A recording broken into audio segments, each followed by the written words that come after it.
Selamat malam Ibu, Bapak, dan saudara-saudara semua.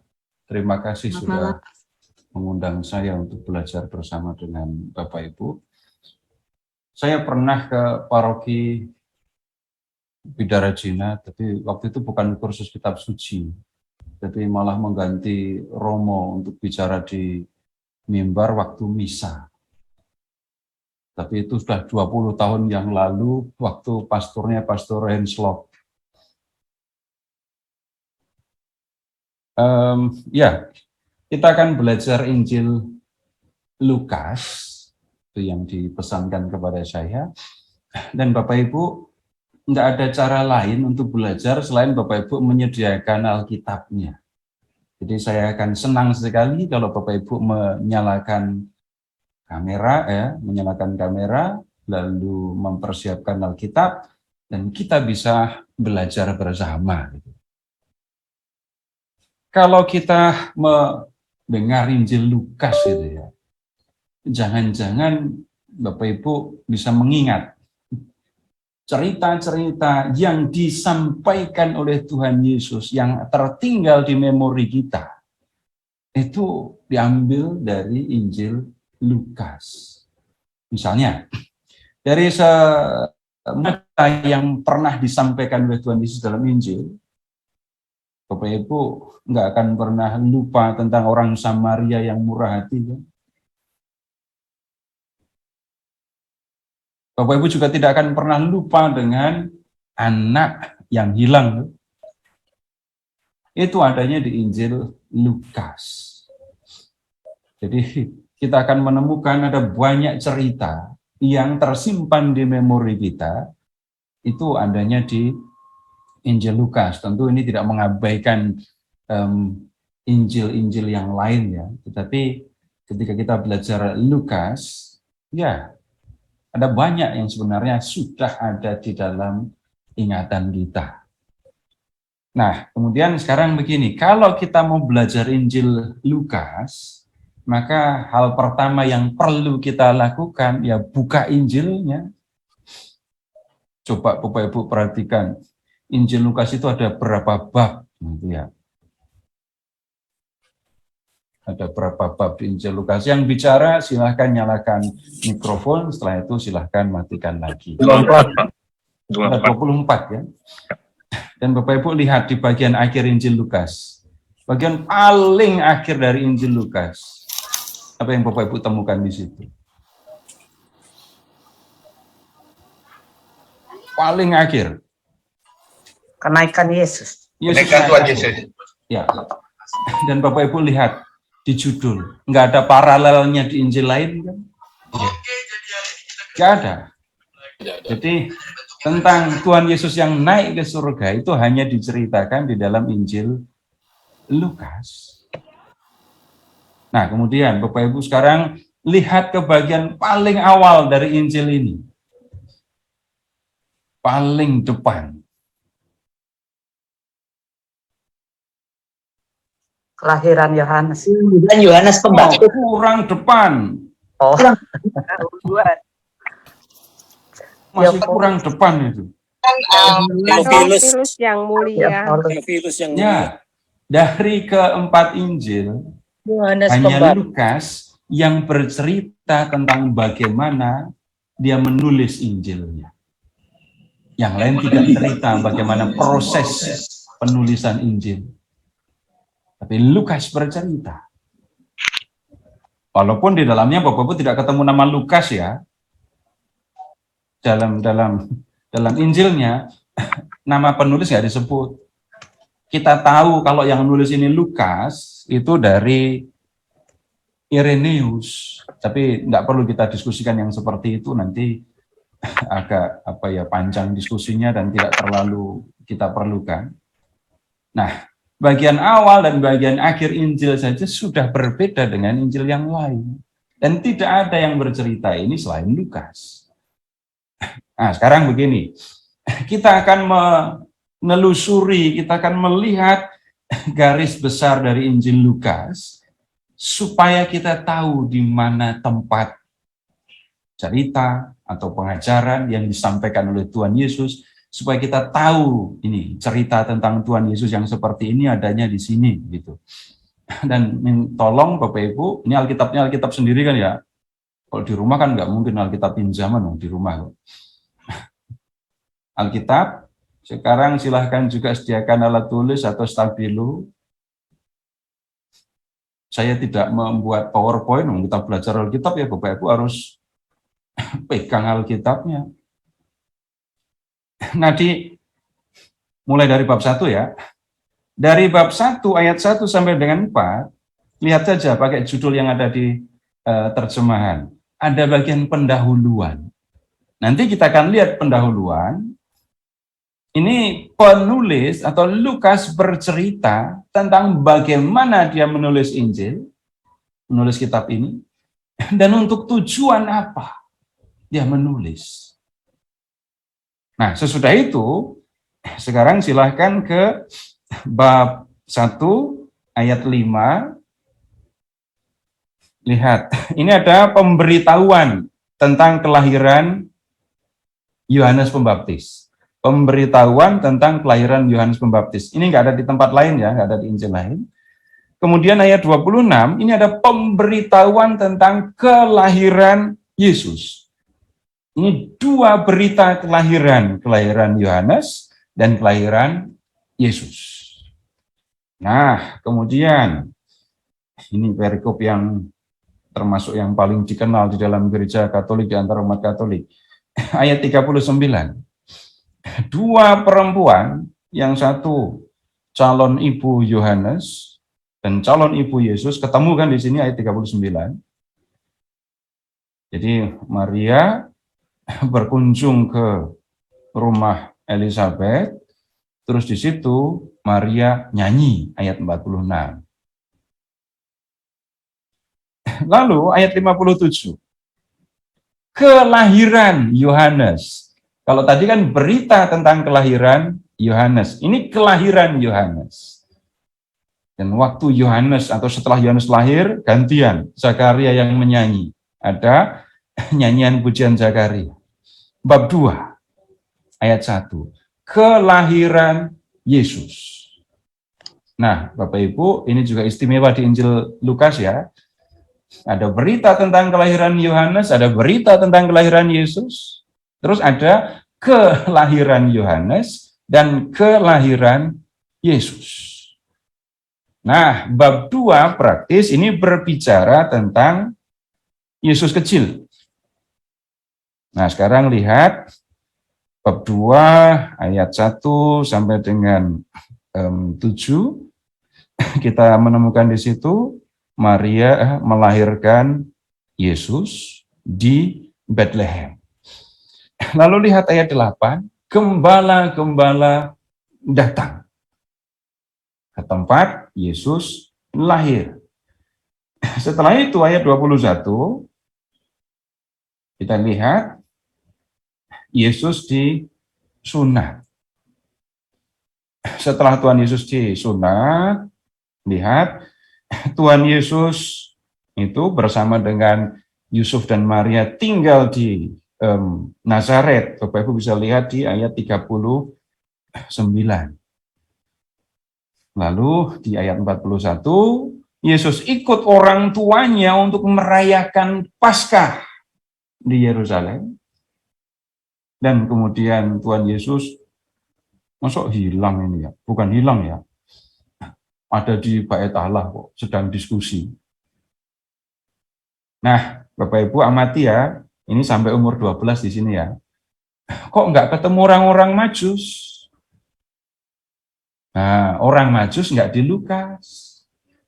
Orang Majus adanya di Injil Matius. Tapi di memori kita, yang tertinggal di memori kita, Tuhan Yesus lahir. Setelah itu gembala datang. Habis itu orang Majus datang gitu kan. Itu yang ada di memori kita. Tetapi ketika kita membaca Injil, ya kita baca apa adanya. Jadi waktu Tuhan Yesus lahir, kalau kita sampai sekarang mengatakan Tuhan Yesus lahir di kandang, itu pasti Lukas yang ngomong.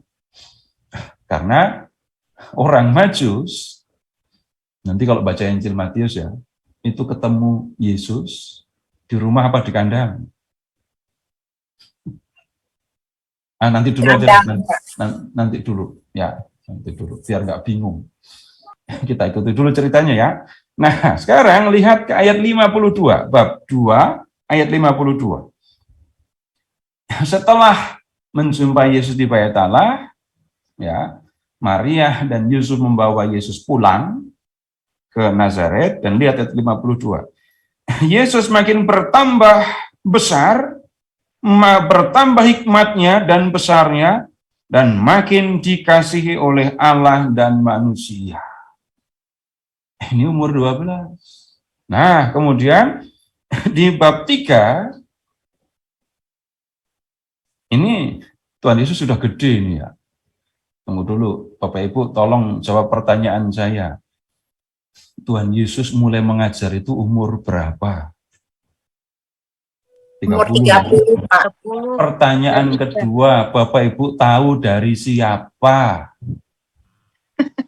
Dari Injil, Pak, tapi lupa Injil yang bagian mana. Pertama kali dulu Bapak Ibu tahu dari siapa? Dari guru agama, Pak. Dari guru agama. Sekarang Bapak Ibu lihat sendiri ya.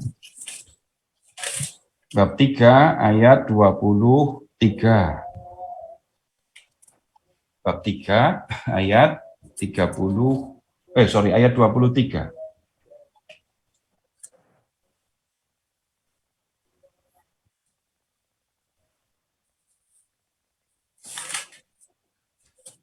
Udah ketemu umurnya? 30 tahun. 30. Ya, umur 30 saya tidak mempersalahkan, saya tidak menyalahkan. Yang saya tanya, Bapak Ibu tahu dari mana, dari siapa? Nah, Ayat 23.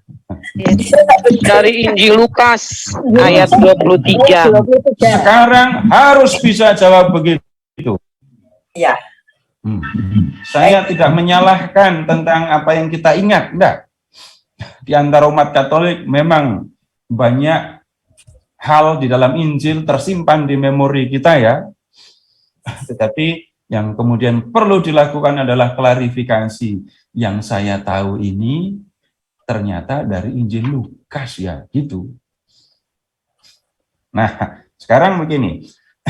Di bab 1 ayat 5 sampai dengan bab 2 ayat 52 tadi, kita membaca masa kecil, masa kanak-kanak Yesus. Ya. Dan mulai bab 3 ayat 1, ini Tuhan Yesus belum berkarya ya. Coba lihat dulu kembali ke bab 3. Yohanes Pembaptis ini bekerja. Lahir duluan kan dia tadi.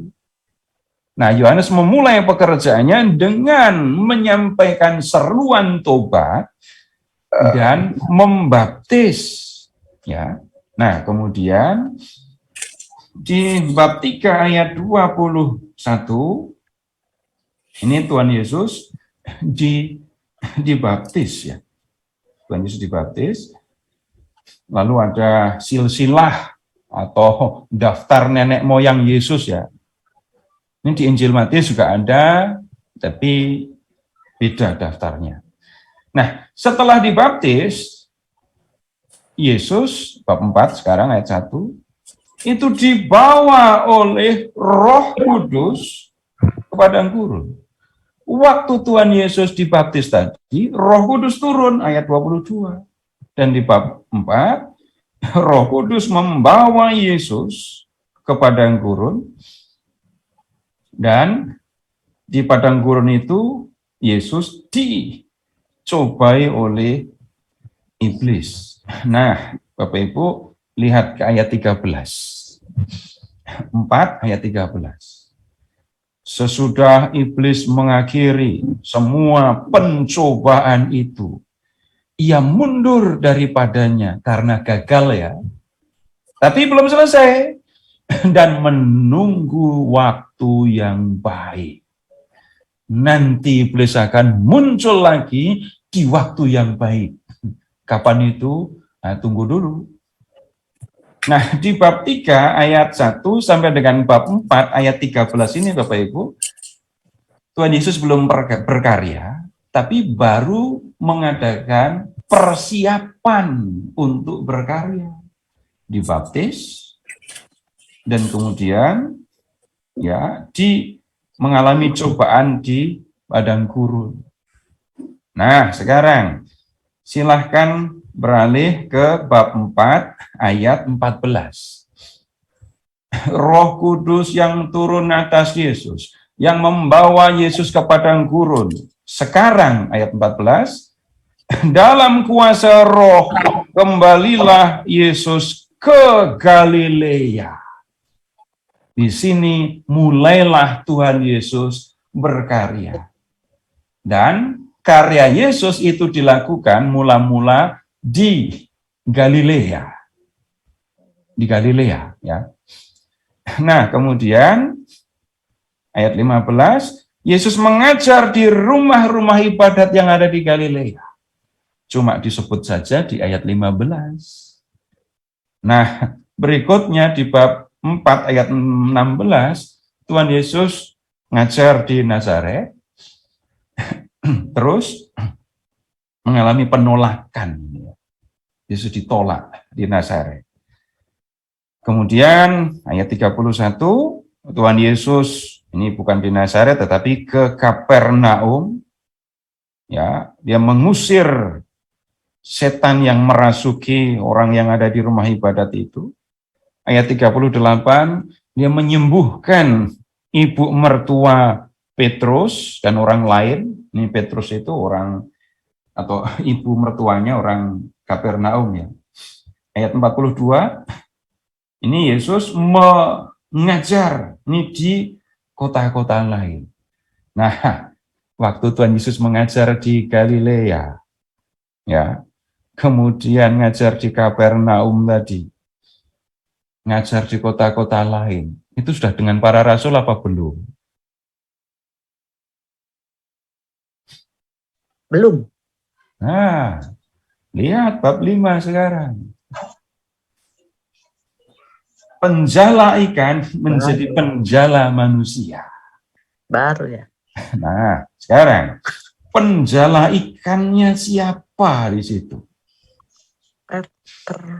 Petrus. Nah, kita ketemu dengan Simon. Petrus. Ya, ada Simon Petrus. Lalu lihat ke ayat 9. Sebab ia dan semua orang yang bersama-sama dengan dia takjub oleh karena banyaknya ikan yang mereka tangkap. Demikian juga Yakobus dan Yohanes, anak-anak Zebedeus, yang menjadi teman Simon. Terus kata Yesus kepada Simon, jangan takut. Mulai sekarang engkau akan menjala manusia. Dan sesudah mereka menghela perahu-perahunya ke darat, mereka pun meninggalkan segala sesuatu, lalu mengikut Yesus.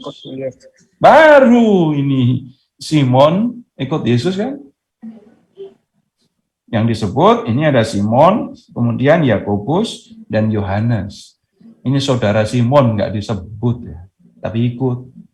Namanya Andre. Andreas, panggilannya kan Andre itu. Nah, kemudian berikutnya ayat 12, Yesus menyembuhkan orang yang sakit kusta. Lalu ayat 17, menyembuhkan orang lumpuh. Lalu ayat 27, ini ada orang lain yang ikut Yesus. Namanya Lewi. Kita mungkin lebih mengenalnya dengan nama Matius gitu ya. Nah, kemudian ada pengajaran sedikit tentang berpuasa. Lalu ke bab 6. Ini Bapak Ibu akan ya sedikit banyak ketemu dengan ini Yesus yang sering kali berkonflik gitu ya, berdebat dengan orang-orang Yahudi, dan Bapak Ibu akan lihat khususnya yang sering debat dengan Yesus itu orang Farisi. Nah, nanti kita harus lihat orang Farisi itu bukan imam ya, Tapi mereka awam yang sangat menghormati hukum Taurat, cenderung fanatik dengan Taurat, dan mereka ada di mana-mana. Kalau para imam, orang Saduki cuma ada di Yerusalem. Nanti urusan dengan para imam baru nanti di Yerusalem. Di Galilea, Yesus akan lebih banyak bertemunya dengan orang Farisi. Nih di bab 6. Yesus para murid Yesus memetik gandum di hari Sabat. Ini masalah, metik gandum di hari Sabat. Lalu bab 6 ayat 6, menyembuhkan orang sakit di hari Sabat. Konflik lagi dengan orang Farisi. Bab 6 ayat 12, nah baru kita ketemu Yesus memanggil 12 orang ini rasul. Nah sekarang Bapak Ibu, di bab 6 ini mulai dari ayat 17, kalau di Injil Matius, Bapak Ibu ketemu khotbah di bukit kan? Itu di Injil Matius. Tapi kalau di Injil Lukas, nggak ketemu bukitnya. Coba lihat bab 6 ayat 17. Lalu Yesus turun dengan mereka dan berhenti pada suatu tempat yang datar. Di situ berkumpul sejumlah besar dari murid-muridnya dan banyak orang lain datang dari seluruh Yudea dan dari Yerusalem dan dari daerah pantai Tirus dan Sidon. Mereka datang untuk mendengarkan dia dan untuk disembuhkan dari penyakit mereka. Dan mereka yang dirasuk oleh roh-roh jahat beroleh kesembuhan. Nah, kemudian Bapak Ibu, Tuhan Yesus mengajar. Ada ucapan bahagia. Mirip dengan yang di Injil Matius. Lalu ayat 27 tentang mengasihi musuh. Bapak Ibu lihat saja di bawah judul ucapan bahagia itu kan ada Matius 5, 1, 12 gitu kan. Lalu di bawah kasihlah musuhmu itu ada Matius 5, 38 sampai 48 gitu kan. Nah, itu berarti teksnya paralel dengan Injil Matius. Tapi beda. Tunggu dulu. Terus ayat 37 ada ajaran tentang menghakimi. Terus 43 pohon dan buahnya. Nah, ayat 46. Dua macam dasar Bapak Ibu juga menemukannya di Injil Matius bab 7.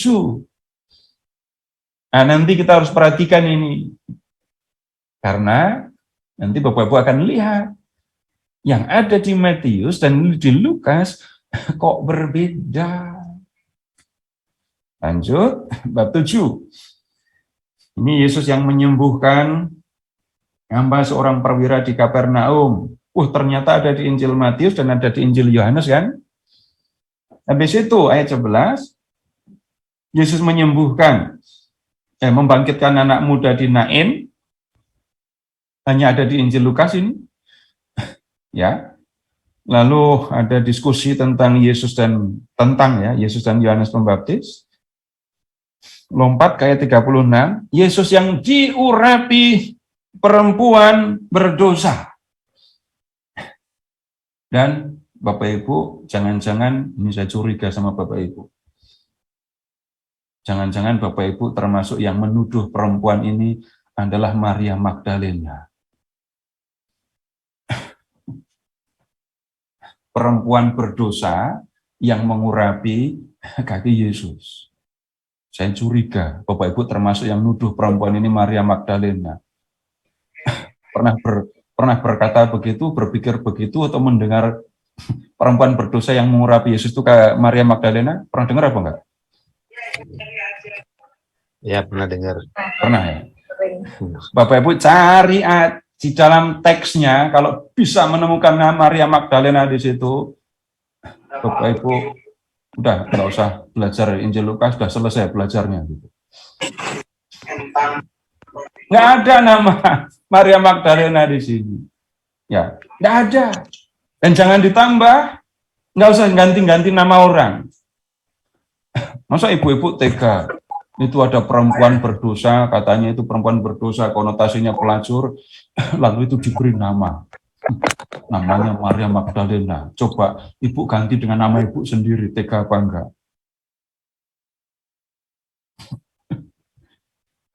Memang enggak ada namanya. Nama Maria Magdalena, Bapak Ibu temukan di bab 8. Tapi dia bukan pelacur. Di bab 8 ayat 1-3 itu ada berita tentang para perempuan yang menggunakan harta mereka untuk membantu Yesus dalam pemberitaan. Di antara mereka, ya, ayat 2, itu ada nama Maria yang disebut Magdalena. Dan Maria Magdalena itu adalah seorang perempuan yang telah dibebaskan dari 7 roh jahat. Enggak usah maksa-maksa, karena dirasuki 7 roh jahat, maka dia jadi pelacur. Itu enggak usah maksa, jangan nekat. Memang enggak ada. Tentang Maria Magdalena dikatakan seperti itu. Tentang perempuan berdosa yang mengurapi kaki Yesus, enggak ada namanya. Ya. Ini saya tunjukkan masalah-masalah saja, saya belum di sana-sini, Bapak Ibu, jangan-jangan ketemu ini yang seringkali jadi bahan pembicaraan, jangan-jangan ada yang perlu diperdalam, jangan-jangan ada yang perlu dikoreksi, bisa jadi begitu ketika belajar.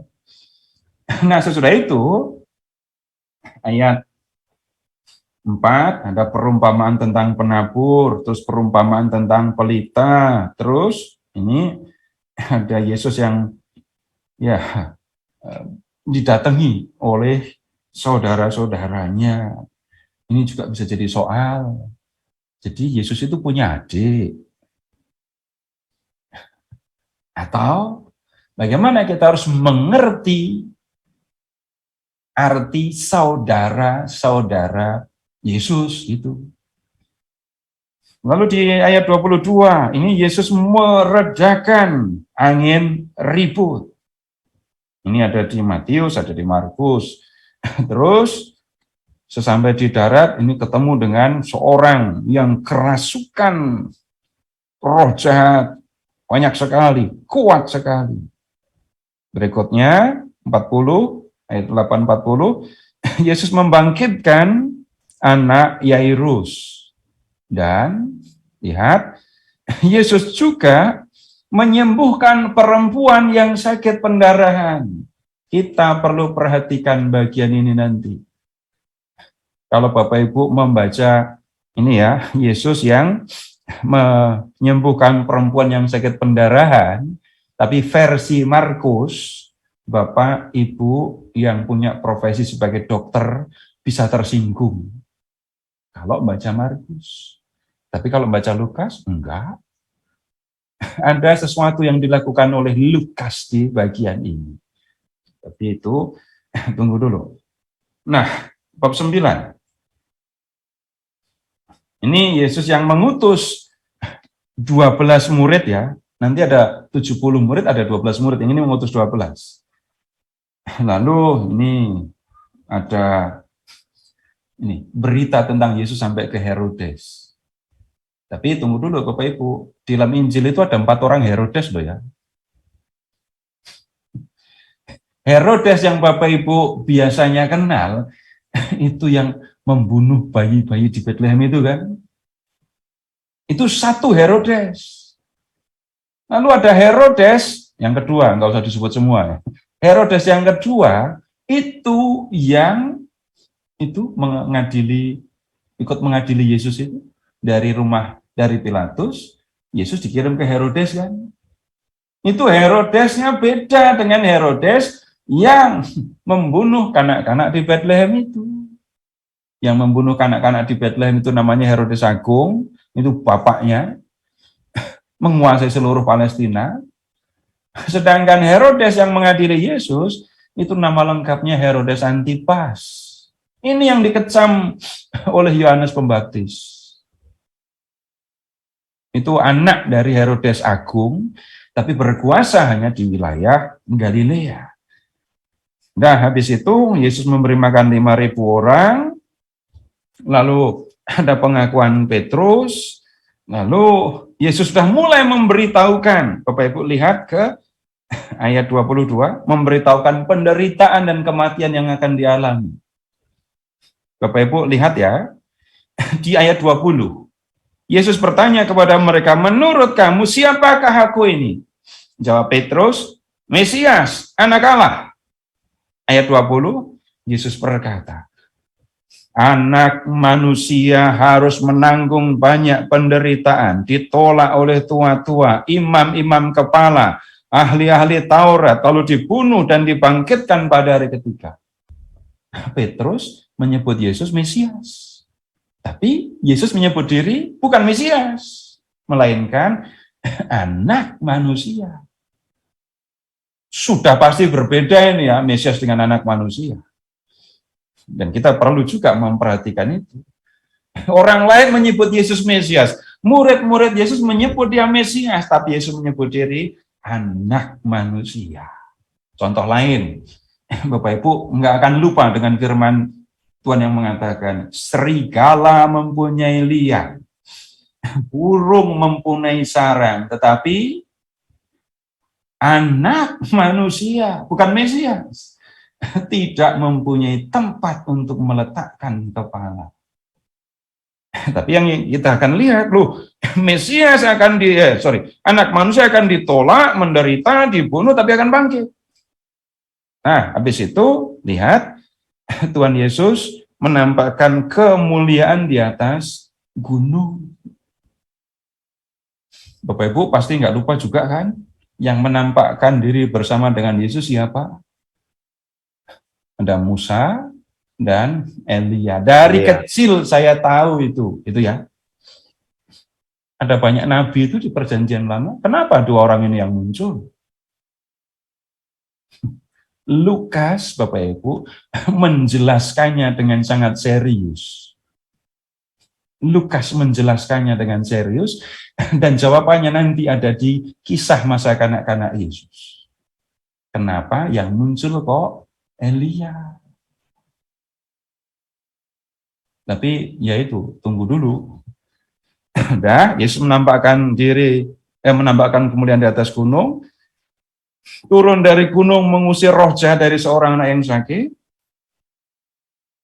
Nah, kemudian lihat ayat 43, memberitahukan penderitanya untuk kedua kalinya. Para murid pada nggak paham, malah nanya siapa yang paling besar di antara mereka. Ini kaitannya dengan Mesias, dengan anak manusia. Nah, sekarang Bapak Ibu lihat ke ayat 51. Ayat 51. Ketika hampir genap waktunya Yesus diangkat ke surga, ia mengarahkan pandangannya untuk pergi ke Yerusalem. Nah, sebelumnya di mana?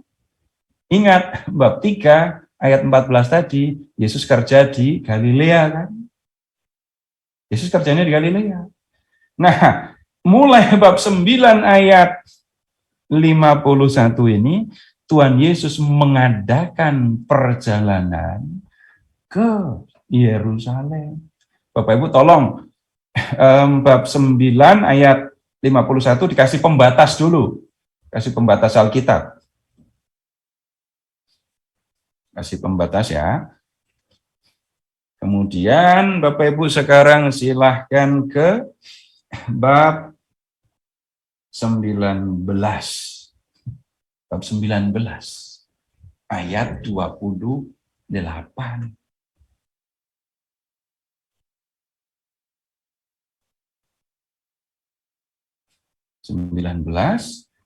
Ayat 28.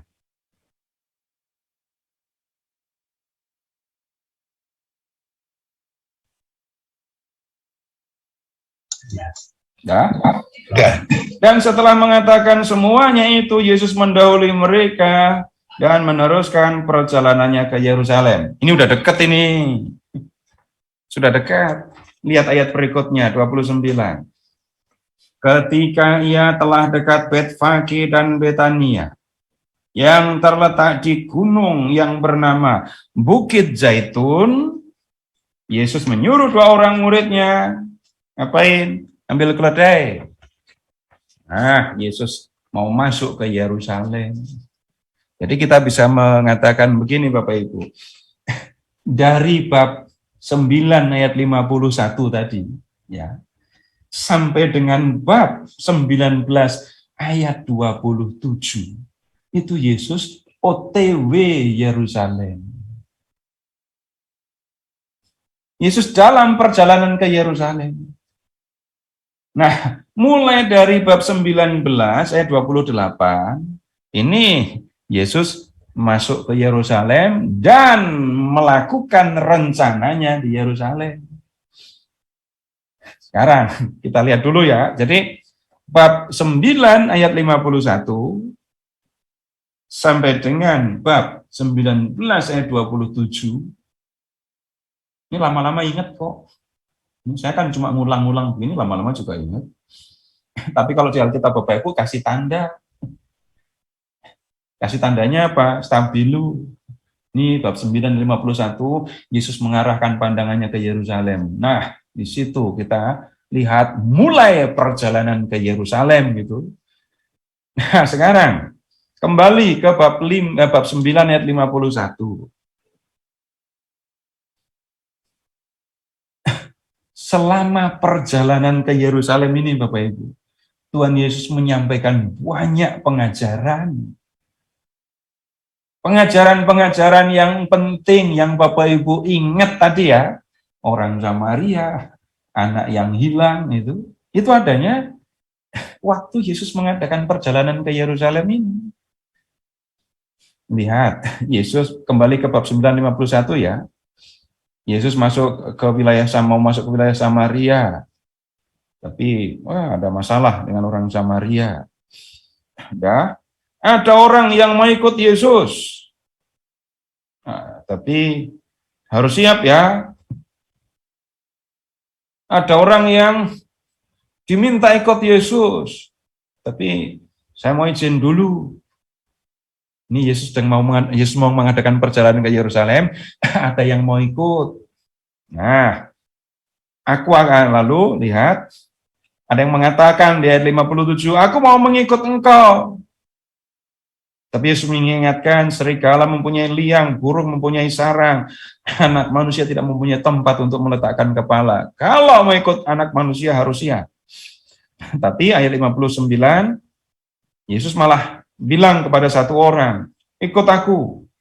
Orang itu mengatakan, aku mau nguburin bapakku dulu. Ini bapaknya udah meninggal apa belum?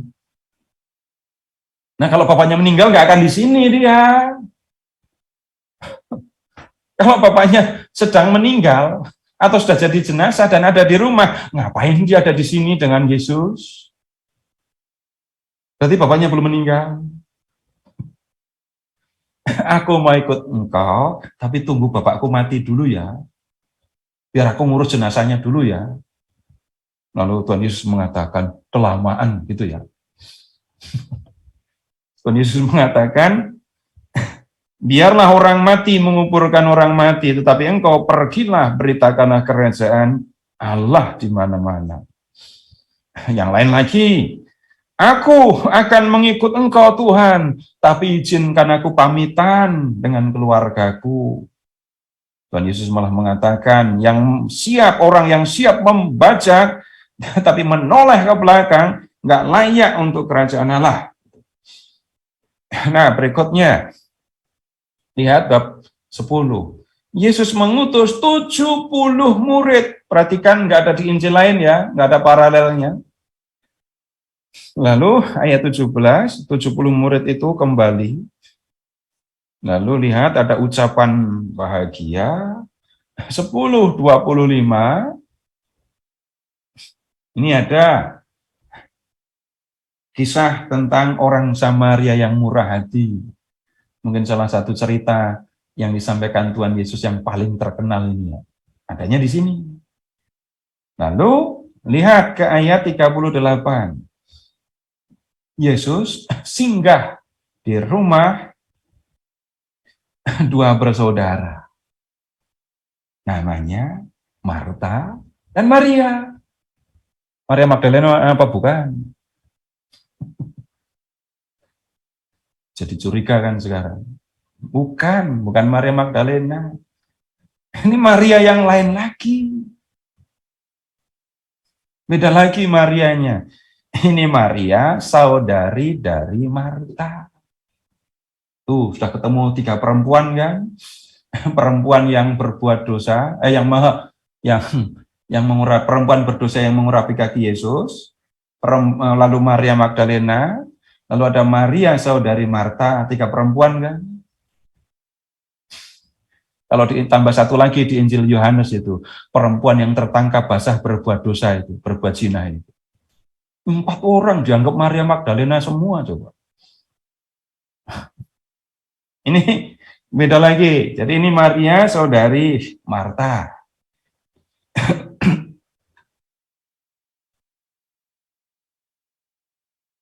Lalu di bab 11 kita lihat Yesus menyampaikan pengajaran tentang doa. Lalu ada Yesus dengan Beelzebul, nggak usah detail.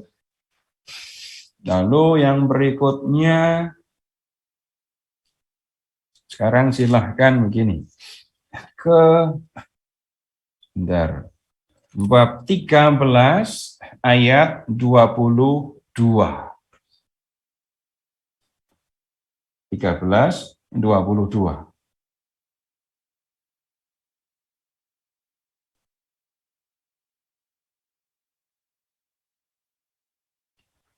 Kemudian Yesus berjalan keliling dari kota ke kota dan dari desa ke desa sambil mengajar dan meneruskan perjalanannya ke Yerusalem. Masuk kita ke tahap kedua, boleh dikatakan begitu. Ini perjalanan Yesus ke Yerusalem. Lalu di bagian ini, Bapak Ibu, ketemulah kita dengan bab 15. Yesus yang mengajar tentang yang hilang. Bapak Ibu, kalau nyari yang hilang dalam Injil, Bapak Ibu cari saja Lukas 15. Lalu akan ketemu di situ anak yang hilang di situ. Tapi sebelum anak yang hilang ada dirham yang hilang ada di situ. Sebelum dirham yang hilang ada lagi domba yang hilang. Ketemunya semua di sini. Dan begini, kalau kita membaca keseluruhan Injil Lukas bab 15, Bapak Ibu akan ketemu dalam situasi apa Tuhan Yesus bicara tentang anak yang hilang. Dan kalau kita tahu situasinya, nanti kita akan membacanya lebih seru juga loh ya.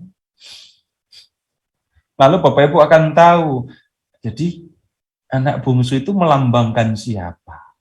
Nyarinya bukan di sini. Nyarinya bukan di memori, nyarinya di teks Alkitab. Si sulung itu melambangkan siapa? Dirham itu melambangkan siapa? Dan baru di sini Bapak Ibu, Tuhan Yesus digambarkan sebagai seorang perempuan yang nyari dirham, koin.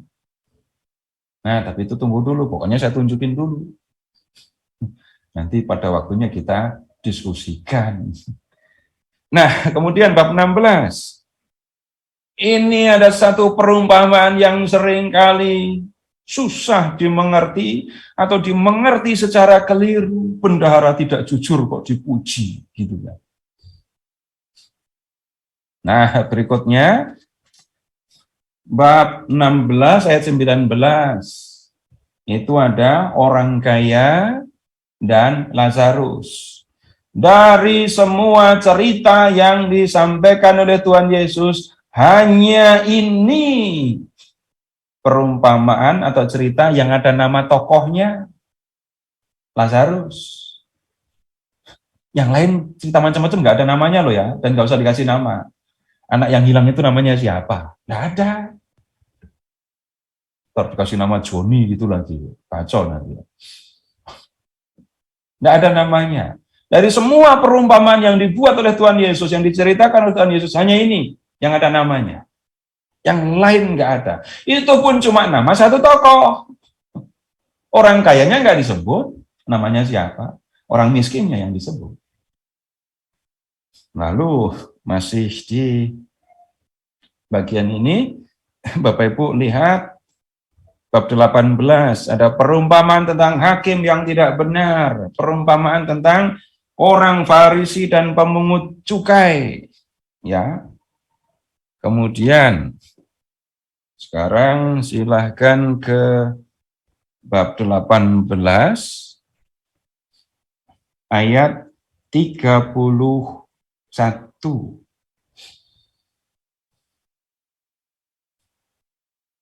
Yesus memanggil ke-12 muridnya, lalu berkata kepada mereka, sekarang kita pergi ke Yerusalem, dan segala sesuatu yang ditulis oleh para nabi mengenai anak manusia akan digenapi di Yerusalem itu. Ini Yesus melanjutkan perjalanan ke Yerusalem. Berarti ini tahap ketiga dalam perjalanannya ya. Lalu di sini kita ketemu dengan Zakius. Cerita Zakius hanya ada di Injil Lukas, nggak ada di Injil lain. Lihat, nggak ada paralelnya itu.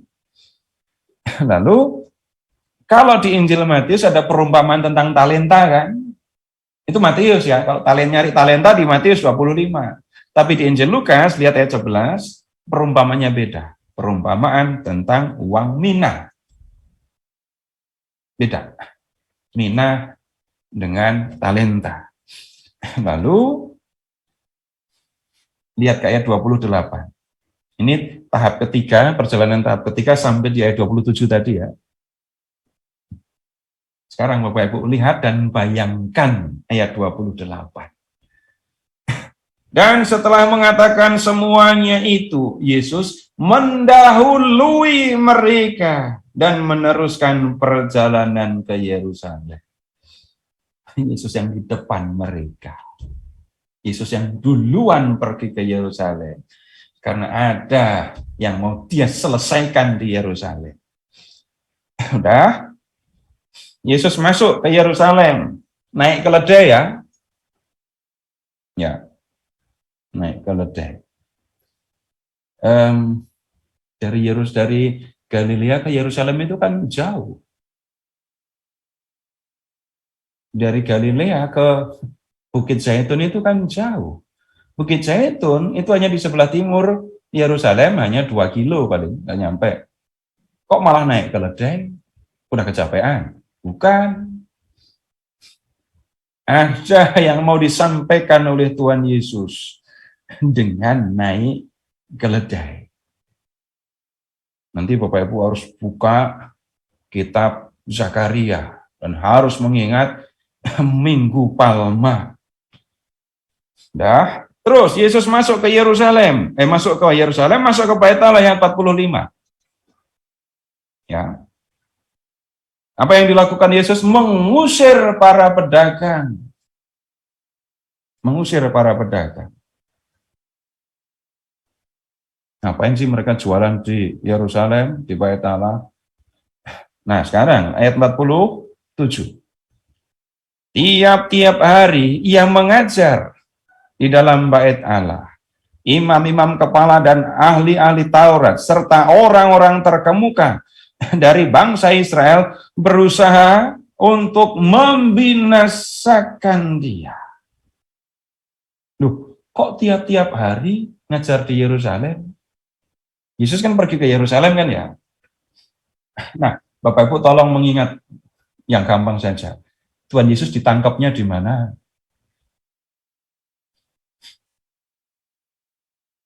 Bukit Zaitun. Di bukit itu ada taman, namanya Getsemani kan. Yesus ditangkapnya di situ kan.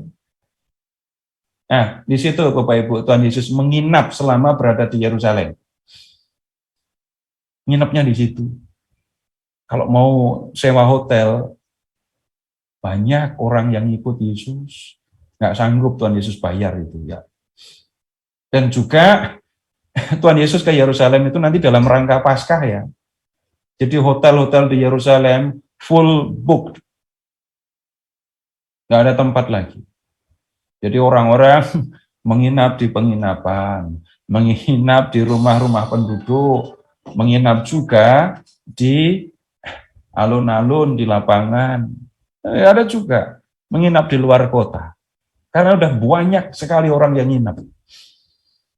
Nah, Tuhan Yesus menginapnya di Bukit Zaitun, malam nginap di Bukit Zaitun, pagi sampai sore ngajar di Bait Allah, begitu. Nah, Bapak Ibu sekarang tolong perhatikan ayat bab 20 ayat 1. Pada suatu hari ketika Yesus mengajar orang banyak di Bait Allah dan memberitakan Injil, datanglah, ini yang harus diperhatikan, imam kepala, ahli Taurat, tua-tua. Sama dengan yang ada di ayat 47. Imam-imam muncul di sini. Kenapa? Yesus ngusir para pedagang tadi loh. Yang berkuasa atas Bait Allah itu kan imam-imam. Mereka dapat izin untuk dagang di situ karena para imam. Mereka tersinggung ketika Yesus mengusir para pedagang itu.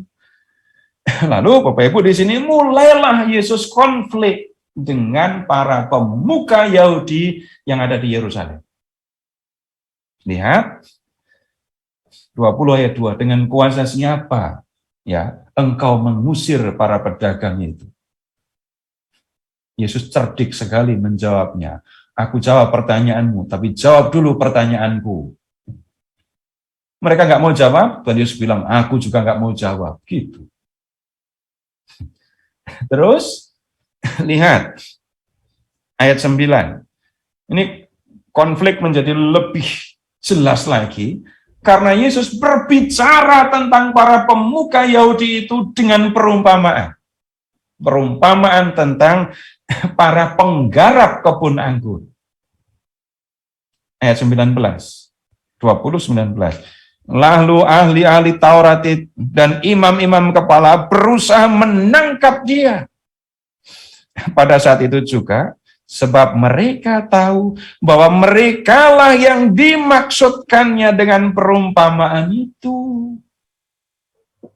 Mereka inilah para penggarap kebun anggur yang jahat, yang membunuh utusan pemilik kebun anggur, yang membunuh anak dari pemilik kebun anggur. Mereka marah, dan karena marahnya mau menangkap Yesus. Tapi mereka tidak melakukannya. Kenapa? Takut orang banyak. Lalu muncul kelompok lain, ini ayat 20. Lihat ayat 20. Ahli-ahli Taurat dan imam kepala mengamat-amati Yesus. Mereka menyuruh kepadanya mata-mata yang berlaku seolah-olah orang jujur, supaya mereka dapat menjeratnya dengan suatu pertanyaan dan menyerahkannya kepada wewenang dan kuasa wali negeri. Mereka mengajukan pertanyaan untuk menjerat Yesus supaya Yesus bisa dilaporkan. Kalau sekarang lapornya polisi ya. Kalau dulu enggak, dilaporkan ke wakil Roma yang ada di Yerusalem. Wali negeri itu. Boleh nggak bayar pajak kepada kaisar? Nah, mereka mau menjerat Yesus, tapi Yesus lolos dari jeratan mereka. Berikutnya ayat 21, ayat 27. Maka datanglah kepada Yesus beberapa orang Saduki yang tidak mengakui adanya kebangkitan. Ini mungkin kalau dengan bahasa sekarang kita mengatakan begini, Yesus ada di Yerusalem kan? Lalu mengusir para pedagang, lalu satu demi satu orang yang membenci Yesus, musuh-musuh Yesus datang untuk mencobai Yesus. Nah, kali ini yang datang orang Saduki yang tidak percaya kepada kebangkitan.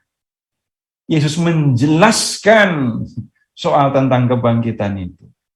Lalu di ayat 46, mulai dari ayat 45, Yesus malah mengingatkan kepada orang-orang banyak yang mendengarkannya.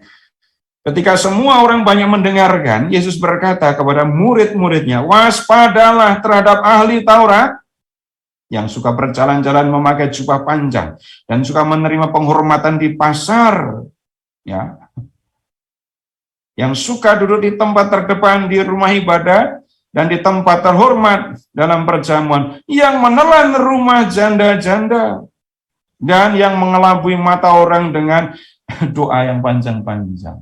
Yesus mengecam habis orang ahli-ahli Taurat di depan orang banyak.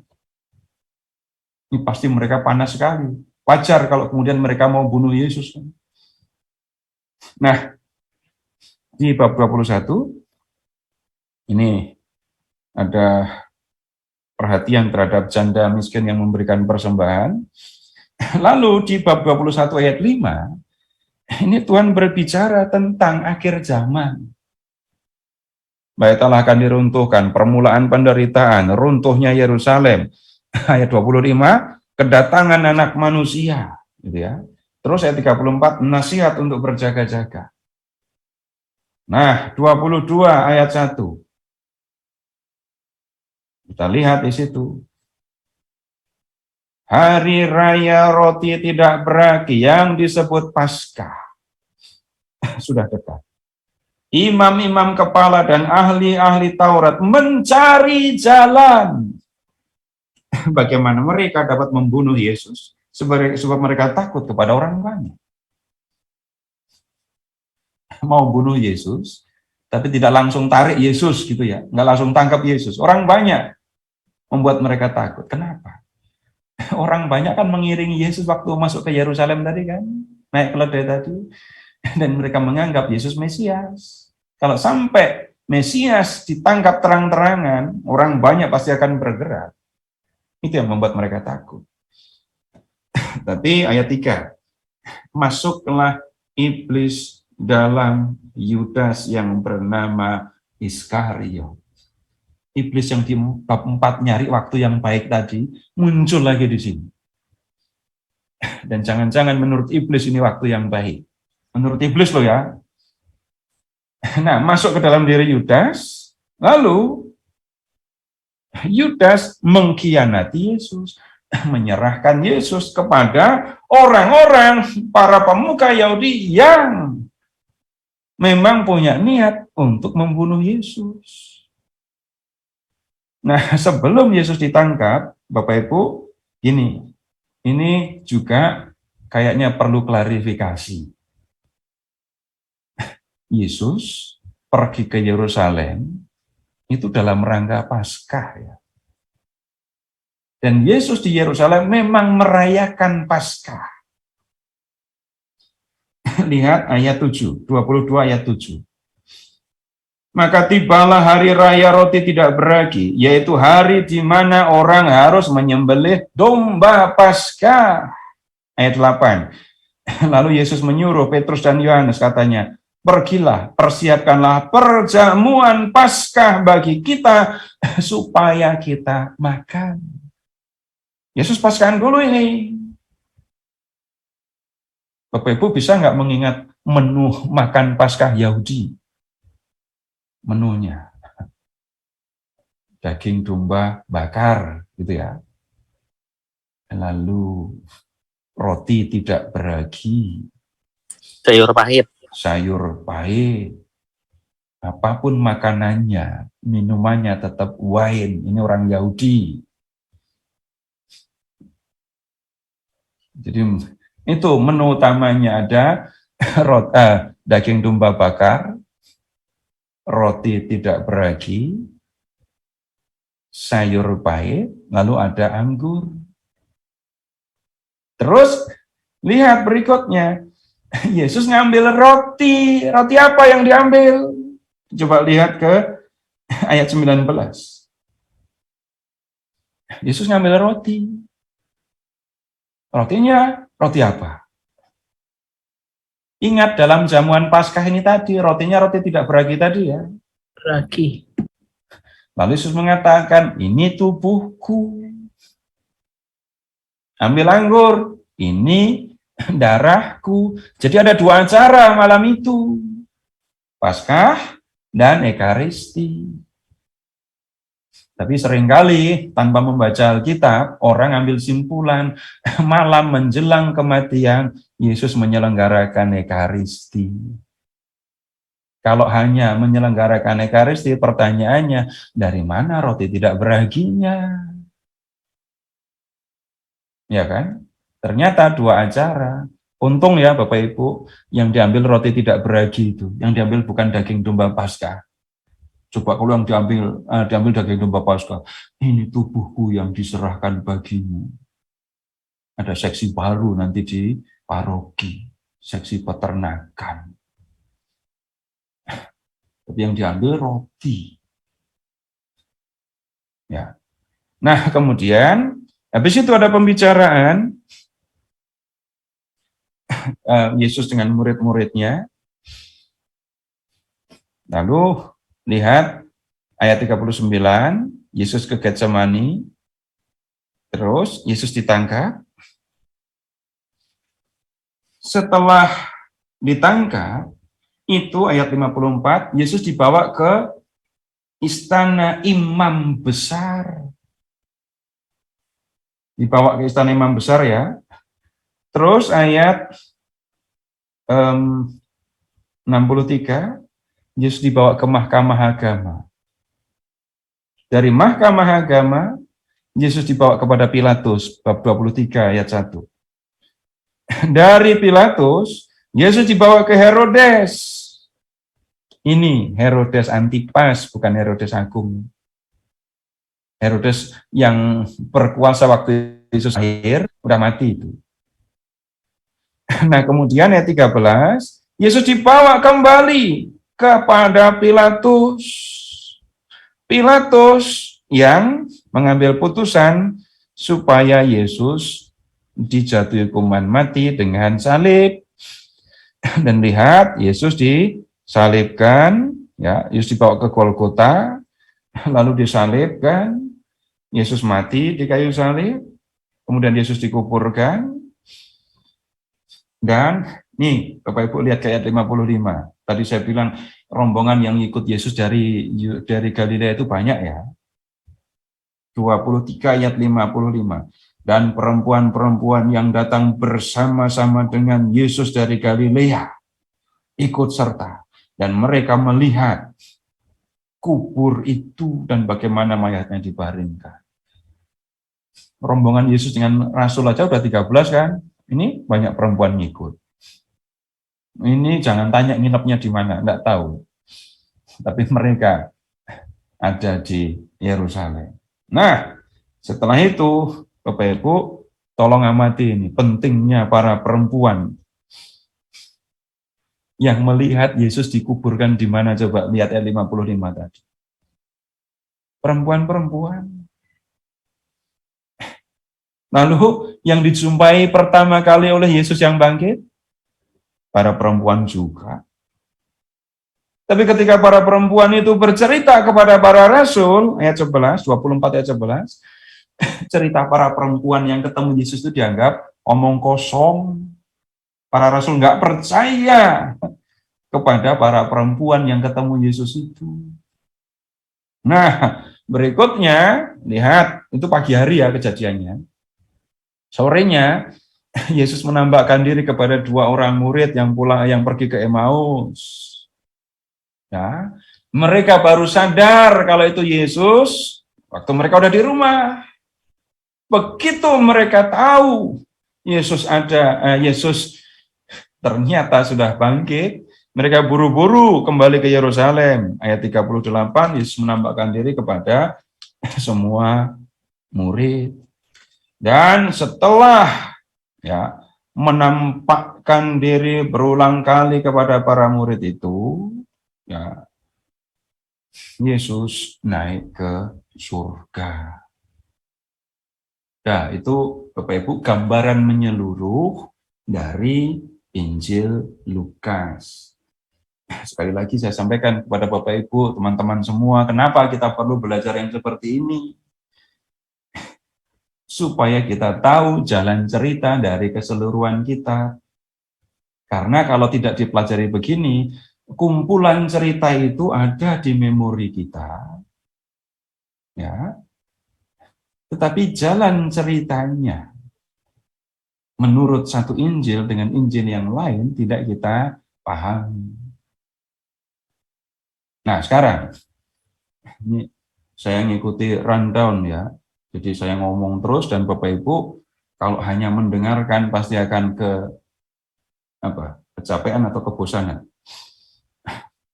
Nah, sekarang karena tanya jawabnya baru nanti 9 kurang seperempat. Jadi saya harus ngomong terus.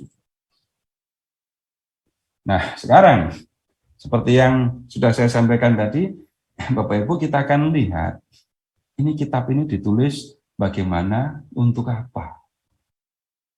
Kembali ke Lukas bab 1.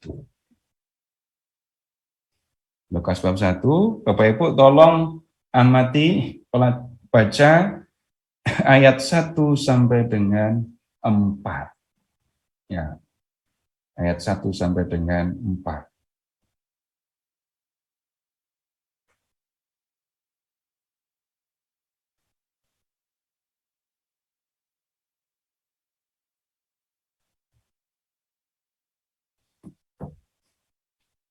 Theophilus yang mulia.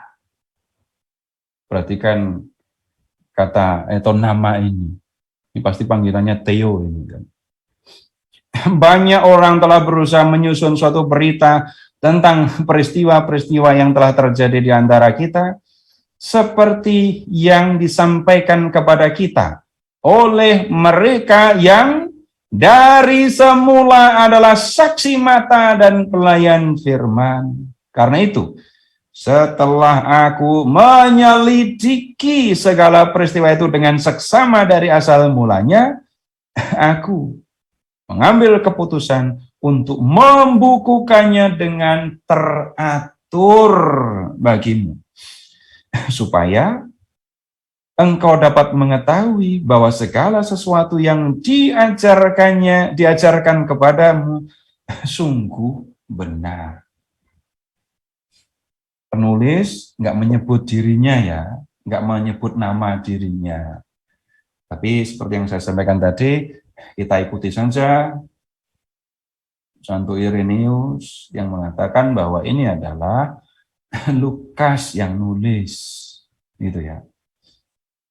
Nah, Lukas. Ada yang kenal dengan nama Lukas? Bapak Ibu tolong membuka dulu. Bab 1 tolong diberi tanda ya. Lalu Bapak Ibu tolong membuka surat Kolose. Buka surat Kolose.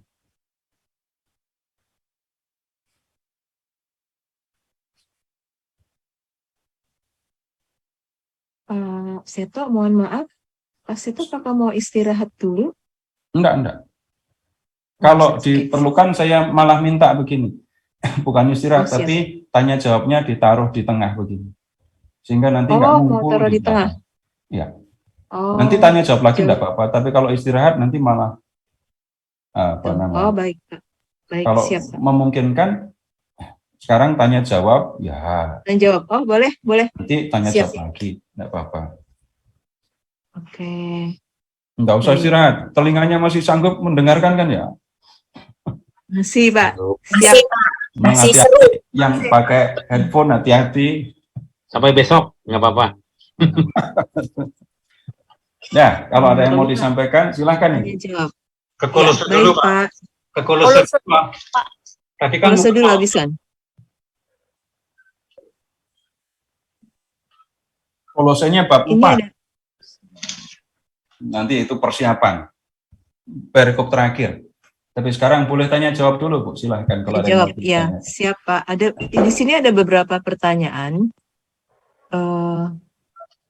Sebentar, Pak. Malam, Pak Seto. Oh, ini udah nih tadi ya, perempuan-perempuan yang mengikuti Yesus dalam karya pelayanan. Lalu, Shalom Pak Seto, mohon penjelasan menurut Lukas 3 ayat 31, kakek Yesus adalah Eli. Tapi menurut Matius 1 ayat 6, kakek Yesus adalah Yakub. Mohon Dan Bapak penjelasannya. Ibu ikuti aja, bandingkan dua silsilah yang di Matius bab 1 ayat 1 sampai 17 sampai dengan sampai 17 ya, dengan Lukas bab 3 Bapak-Ibu, bukan hanya kakek Yesus yang akan berbeda. Cari saja, semua nanti akan ketemu banyak yang berbeda. Ya. Lalu bagaimana menyikapi perbedaan yang seperti itu? Yang kita perlu ingat, pertama kali ya, pertama-tama kalau membaca Injil, Injil bukan laporan pandangan mata tentang Yesus. Kalau kita menemukan satu Injil dengan Injil yang lain ada perbedaan, bisa jadi karena ada tujuan berbeda yang mau disampaikan. Ya.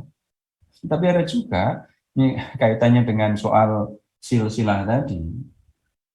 Ini kemungkinan Matius dan Lukas punya sumber yang berbeda. Tapi tunggu dulu. Nah, ini Kolosenya sudah terlanjur dibuka, tolong diberi tanda. Pertanyaannya, silsilah itu tujuannya buat apa? Nah, gitu kan ya.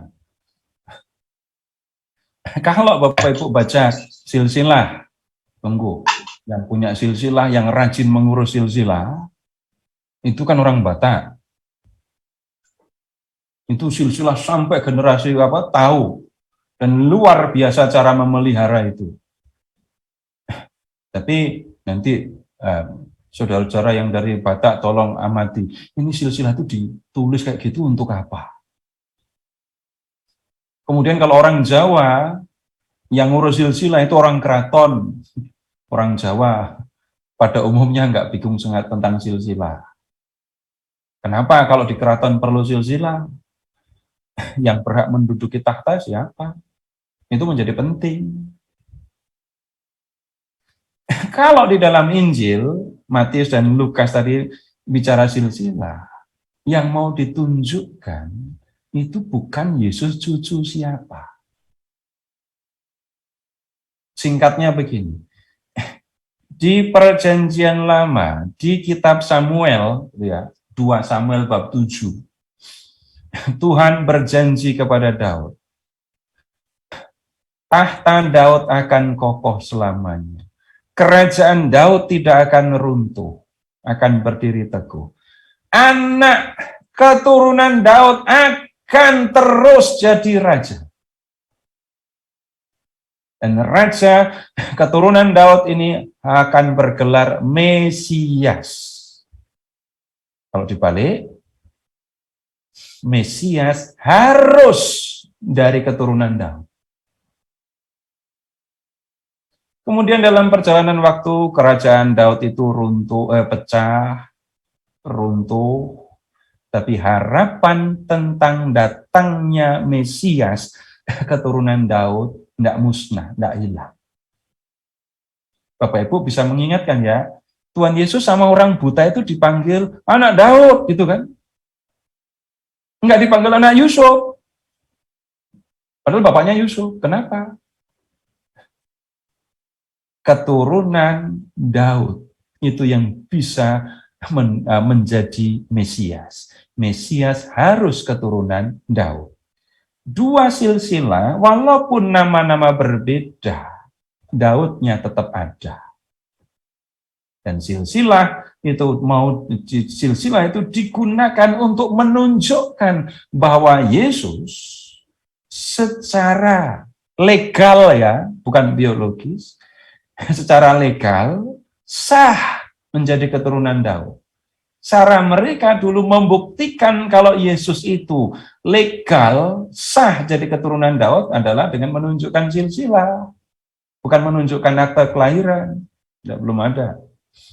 Jadi 2 silsilah itu bisa jadi menggunakan sumber yang berbeda, tapi keduanya mau menunjukkan bahwa Yesus adalah keturunan Daud, sehingga Yesus sah untuk disebut sebagai Mesias. Gitu, Bu.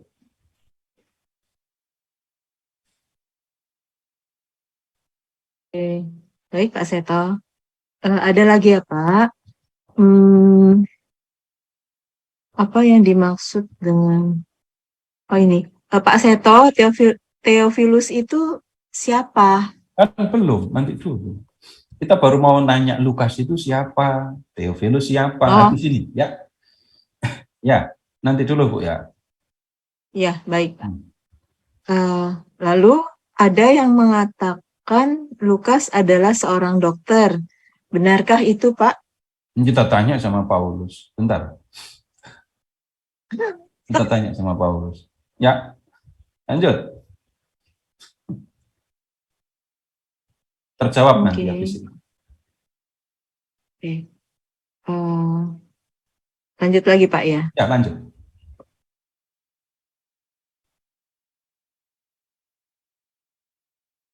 Dua murid yang ke Emmaus, apakah selain Kleopas adalah Lukas, Pak? Nggak ada namanya. Ada namanya. Nggak ada namanya, jadi nggak usah dikasih nama. Ini kalau retret atau renungan, itu dikasih namamu sendiri-sendiri. Tapi itu renungan, bukan belajar Alkitab. Di situ hanya disebut salah satunya namanya Kleopas. Yang satu siapa? Nggak tahu. Dan itu bukan rasul ternyata ya. Ya, lanjut Bu. Ini kalau gitu yang menyangkut Theophilus nanti aja nih, Pak Ya, ya. nanti dulu. Ya, siap. Udah? Kenapa nama yang timbul cuma Lazarus saja? Lainnya tidak bernama dalam Injil Lukas? Iya, setelah ditunjukkan baru muncul pertanyaan gitu kan, Mbak. Iya. Lalu Lazarus itu Bapak Ibu selama ini misalnya ada orang lain yang namanya Lazarus kan? Itu saudara dari Marta dan Maria ya. Marianya bukan Maria Magdalena ya, Maria dari Betania itu. Nah, tidak ada jawaban pasti mengenai mengapa kok cuma ada nama ini, Lazarus. Ya, yang lain-lain itu ceritanya seru, ceritanya gampang diingat, tapi kok cuma Lazarus yang muncul. Enggak ada jawaban yang memadai. Tuhan Yesus juga tidak menunjukkan tentang nama ini. Tapi ada satu penjelasan Lazarus, kata usnya itu kan sudah bentuk Yunani atau Latin ya, us. Jadi dalam bahasa atau dalam nama aslinya Eleazar, Allah yang mengasihi.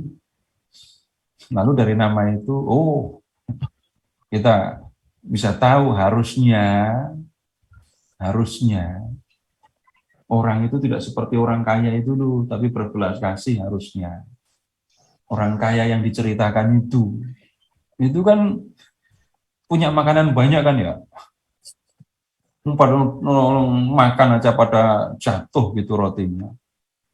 Yang di luar itu pengemis, borokan, pengen makan roti yang jatuh dari meja, bukan roti yang dari dapur. Nggak dikasih, malah anjing-anjing yang jilatin poroknya. Ini anjingnya anjing Yahudi ya. Nanti kalau ada para pecinta anjing, borok luka dijilat anjing itu malah seneng, bukan jijik. Tapi kalau orang Yahudi, ini masalah itu. Harusnya belajar dari peristiwa itu, belajarlah berbelas kasih. Punya roti, ada orang lapar. Tinggal kasih, kok nggak mau ngasih. Nah, itu dibalik nama Lazarus atau Eleazar. Begitu, Bu. Satu lagi. Ya. Ini ada kalimat orang mati menguburkan orang mati. Maksudnya apa ya Pak Seto? Nah, kalau yang ini saya nggak bisa jelaskan buru-buru, nanti Bapak Ibu cari di channel YouTube saya. Saya bukan promosi, tapi saya memang ada channel YouTube untuk menjelaskan ajaran-ajaran Tuhan Yesus. Tidak semua bisa saya sampaikan di Zoom yang hanya 2 jam, tapi ada banyaklah yang Bapak Ibu bisa dengarkan. Jadi di channel itu ada perikopnya, ini judulnya apa, Injil apa, bab berapa, ayat berapa gitu ya. Terus habis itu ada penjelasannya. Nanti silahkan cari. Nggak hanya itu. Biarlah orang mati menguburkan orang mati. Ini kata yang dipakai sama orang mati. Tapi orang mati yang pertama dan orang mati yang kedua itu berbeda. Orang mati, biarlah orang mati menguburkan orang mati mereka. Gitu kan ya. Orang mati yang pertama itu kiasan. Orang mati yang kedua itu beneran. Orang mati beneran, jenazah. Orang mati yang pertama itu kiasan untuk menunjuk kepada orang-orang yang nggak mau percaya kepada Tuhan Yesus. Begitu singkatnya. Ya. Nah, begitu dulu ya. Channel YouTube-nya Baik. kasih tahu apa? Kenapa? Mau lanjut Enggak, lagi channel YouTube, nanti channel YouTube-nya. Oh, channel YouTube saya Seto Marsunu. nomor Zoom. Jadi ada baiklah. lebih dari 70 video. Silahkan Beliau manfaatkan Baik, itu Bapak, untuk Ibu. belajar. Silakan di-subscribe Bapak Ibu. Jadi ada bagian yang berbicara tentang iman Katolik. Jadi kalau Bapak Ibu mendengar kata kebangkitan badan, kehidupan kekal, banyak orang Katolik yang ditanya kebangkitan badan itu apa, mikir terus kan? Nggak mikir dulu, mikir terus. Nggak jawab-jawab maksudnya. Karena memang nggak paham. Saya bukan meremehkan, enggak. Saya melakukan ini semua justru supaya umat Katolik tahu tentang apa yang dipercaya. Kebangkitan badan, kehidupan kekal, penebus, juru selamat, sampai dengan dosa, ada di situ. Lalu ada satu bagian lagi yang berbicara tentang ajaran Tuhan Yesus. Jadi ya, saya nggak siapkan link channelnya karena ini menanggapi tadi. Tapi cari channel yang namanya nama saya, lalu videonya isinya itu mempelajari iman Katolik, memahami ajaran Tuhan Yesus. Ada lebih dari 70 video. Dan Bapak Ibu bisa gunakan itu bukan hanya didengarkan, tapi Bapak Ibu bisa gunakan untuk belajar Alkitab. Ya. Ya. Ya, jadi Bapak Ibu nanti kalau buka YouTube klik ya, tulis Seto Marsunu lalu subscribe, jangan lupa. Oke, baik. Pak Seno mau lanjutkan dulu Ya, materi saya lanjut. pengajarannya? Ya, Sekarang siap. ke Kolose bab 4. Ini di akhir surat ya. Ini Paulus menyampaikan salam. Coba lihat ke bab 4 ayat 10. Salam kepada kamu dari Aristarkus, temanku sepenjara, dan dari Markus, kemenakan Barnabas. Terus ayat 11, dan dari Yesus yang dinamai Justus. Ada orang lain yang namanya Yesus ya.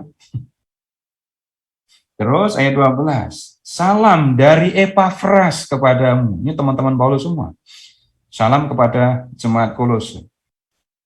Ia seorang dari antaramu, hamba Kristus Yesus, yang selalu bergumul dalam doa untuk kamu.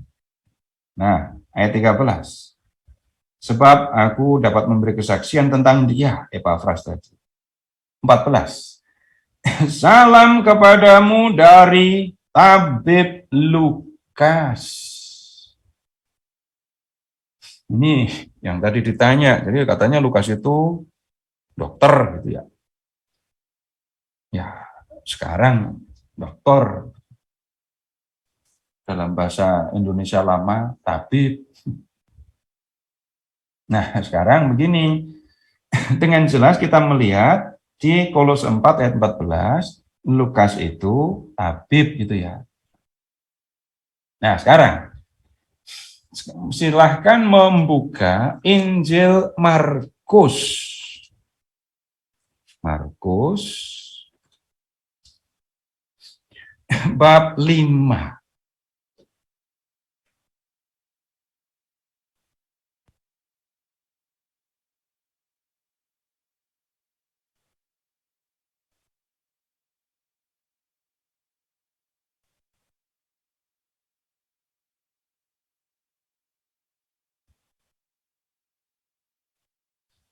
Markus bab 5.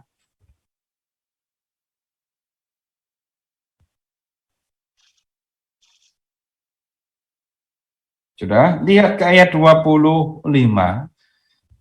Dan tolong Bapak Ibu semua merasa diri, membayangkan dirinya seorang dokter atau tabib gitu ya. Adalah di situ seorang perempuan yang sudah 12 tahun lamanya menderita pendarahan. Ia telah berulang-ulang diobati oleh berbagai tabib. Sehingga telah dihabiskannya semua yang ada padanya, namun sama sekali tidak ada faedahnya, malah sebaliknya keadaannya makin memburuk. Kalau Bapak Ibu itu dokter atau tabib, dengar kalimat kayak gini, perasaannya akan bagaimana?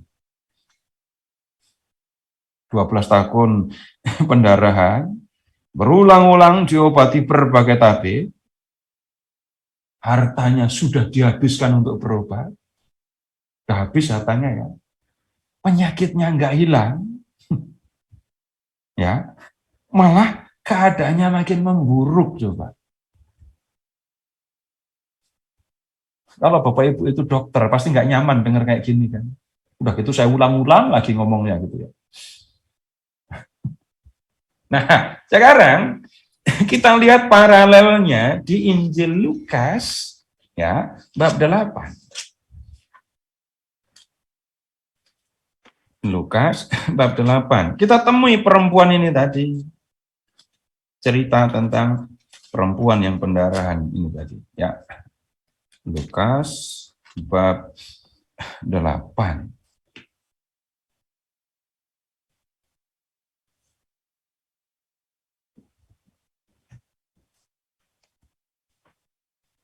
Lihat ayat 43 saja.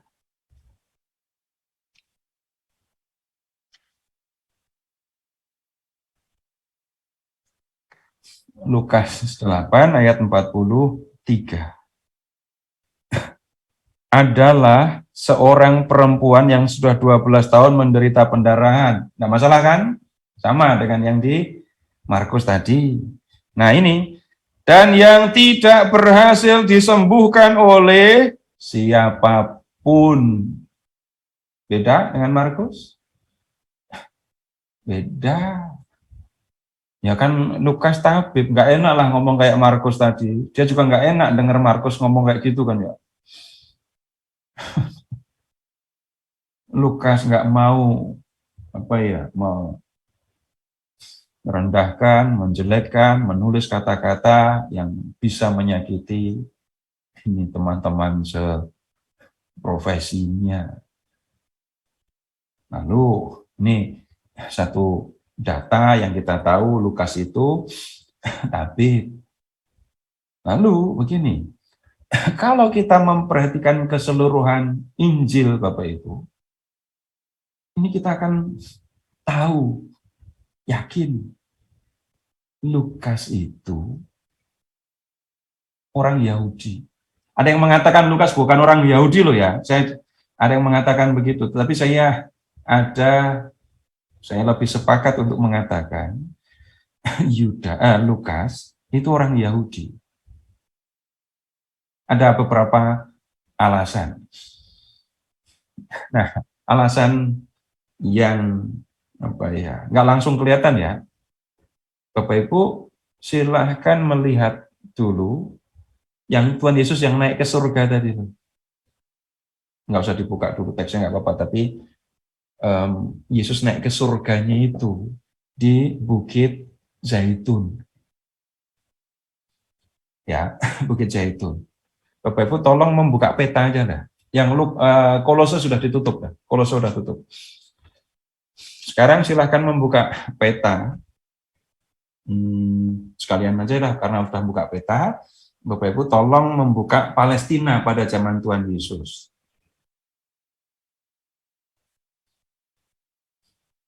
Buka Palestina pada zaman Tuhan Yesus.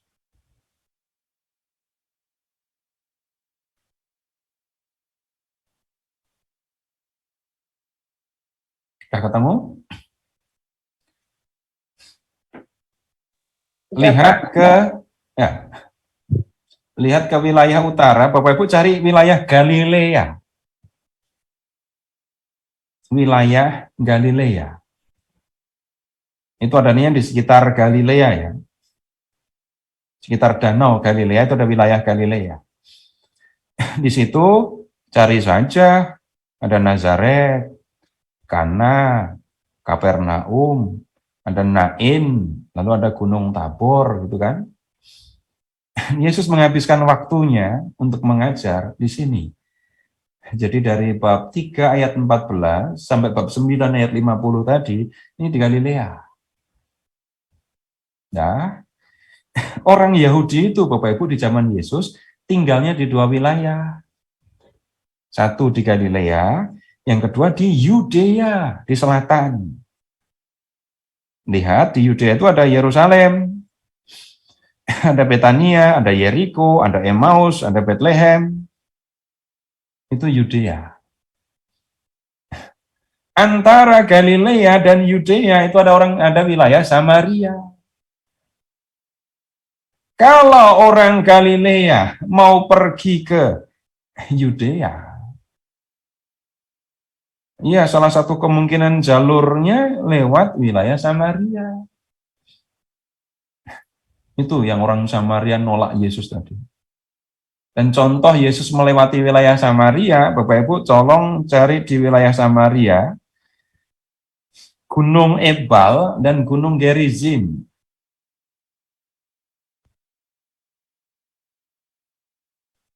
Di tengahnya itu ada kota Sikhar kan. Nah di situ, dekat situ, itu ada sumur. Kelihatan nggak sumurnya? Kalau Bapak Ibu zoom terus, gitu kelihatan sumur. Lalu di pinggir sumur kelihatan Tuhan Yesus ngobrol berdua dengan seorang perempuan. Itu Yesus melintasi Samaria, benar-benar. Kalau nggak mau melewati wilayah Samaria, berarti ya dari Galilea nyebrang Yordan, masuk ke Dekapolis 10 kota, kemudian ke selatan masuk ke wilayah Perea, setelah dekat Yeriko nyebrang, lalu transit nyebrang, lalu ke Yeriko transit, baru naik ke Yerusalem. Orang kalau mau pergi ke Yerusalem, Yeriko dulu. Itu alasannya kenapa Yesus ketemu dengan itu Zakheus. Ngapain Yesus ke Yeriko? Karena kalau mau ke Yerusalem ya harus lewat Yeriko ini. Nah, kemudian sekarang begini, cari Yerusalem, ada nggak Yerusalem, kota Yerusalem? Terserah, Yerusalem di zaman Perjanjian Baru atau Yerusalem di Perjanjian Lama, enggak masalah.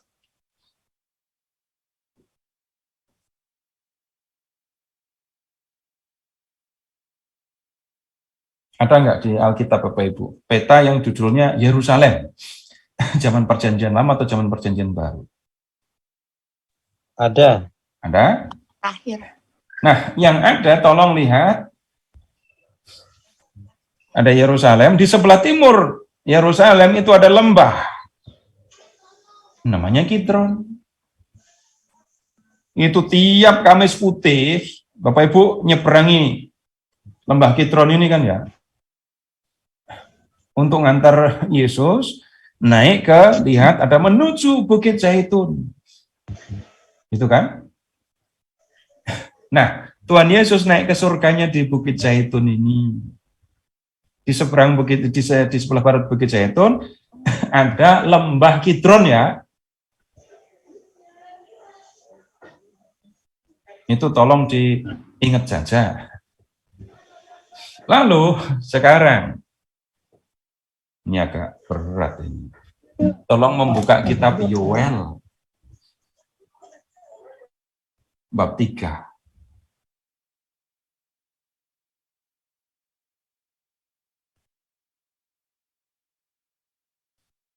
Cari kitab Yoel bab 3.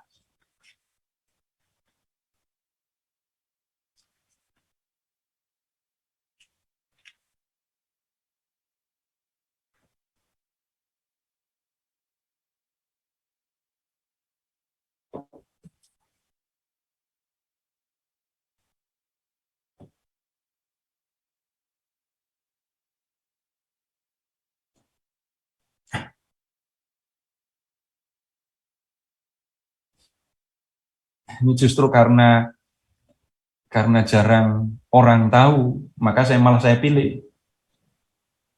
Maksudnya begini, udah ketemu Yoel bab 3, sekarang ayat 12. Baiklah bangsa-bangsa bergerak maju dan maju ke lembah Yosafat, sebab di sana aku akan duduk untuk menghakimi segala bangsa dari segenap penjuru. Datanglah ke lembah Yosafat. Di lembah Yosafat Allah akan menghakimi. Ya, Bapak Ibu, perhatikan, ini gampang saja mengingatnya sebenarnya. Allah akan datang untuk menghakimi segala bangsa. Penghakiman itu akan dilakukan di lembah Yosafat. Ini dikatakan di kitab Yoel. Dan ini gampang kan untuk mengerti. Hanya orang Yahudi yang tahu kayak gini kan. Orang-orang bukan Yahudi nggak akan ngerti yang sampai begini. Sekarang, Bapak Ibu, Tuhan Yesus take off-nya tadi di mana?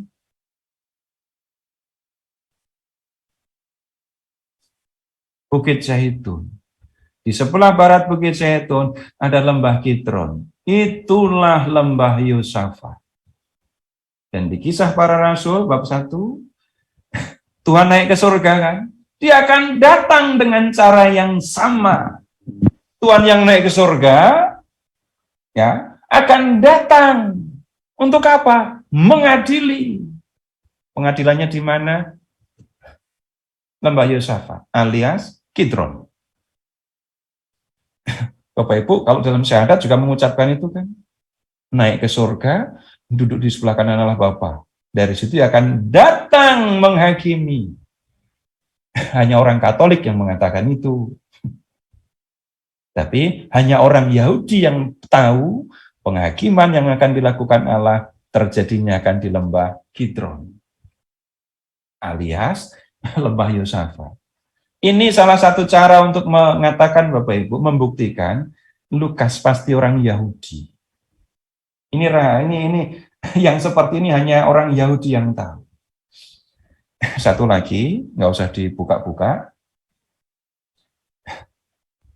Yerusalem itu sangat penting untuk Injil Lukas.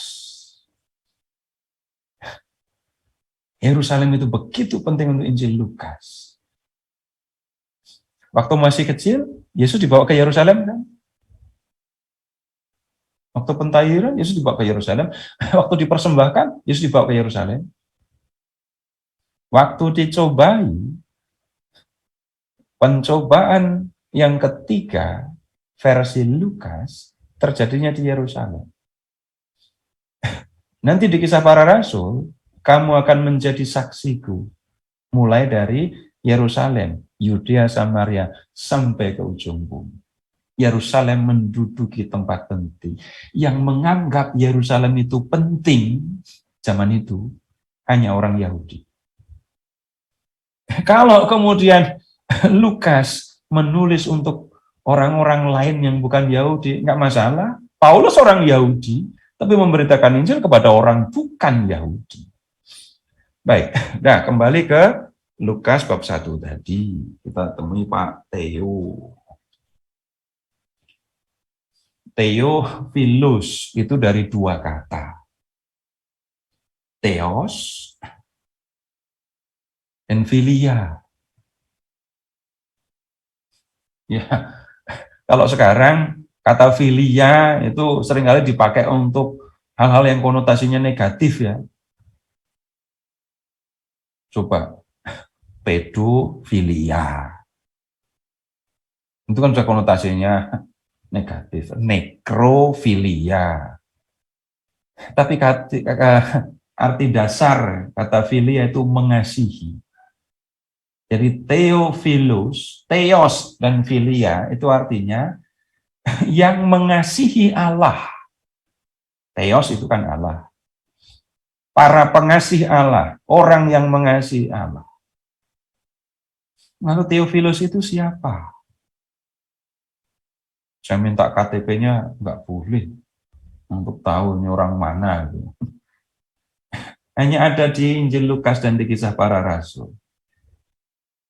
Kalau memperhatikan sebutan yang mulia, nah Lukas menghormatinya. Itu berarti yang namanya Theophilus itu orang yang terkemuka di dalam jemaat yang dikirimi atau membaca Injil Lukas ini. Orang terhormat dalam jemaat. Tapi ada kemungkinan yang lain dengan memperhatikan nama. Theophilus itu orang yang mengasihi Allah. Siapa yang mengasihi Allah? Semua orang yang percaya kepada Yesus itu para pengasih Allah. Orang-orang yang mengasihi Allah, mereka lah Theophilus. Jadi kemungkinan yang kedua, Injil ini ditulis untuk orang-orang yang sudah percaya kepada Yesus, ya. Orang-orang yang mengasihi Allah. Tujuannya apa? Lukas bab 1. Supaya, ayat 4 dulu. Engkau dapat mengetahui bahwa segala sesuatu yang diajarkan kepadamu sungguh benar. Ayat 2.